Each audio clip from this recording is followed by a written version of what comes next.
Kas yra orakulo kortos? Ko gero daugelis yra girdėję apie taro kortas, kurios naudojamos būrimams. Visai nesvarbu, kokios taro kortos naudojamos, jos visada turi tą pačią reikšmę, sistemą.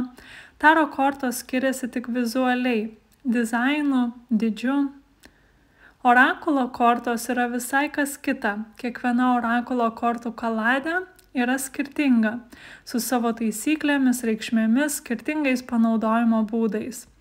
Orakulo kortas dažniausiai kuria daug žinių, įgūdžių ir patirties ezoterikos, energetikos srityje turinti žmonės.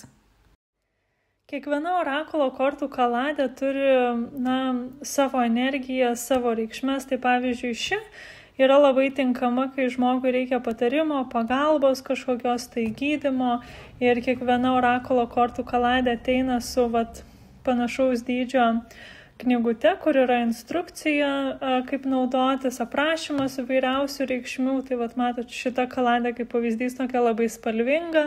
Kaip pavyzdys, šita yra tinkamesnė labiau įvairiems būrimams, vėlgi ateina su instrukcija.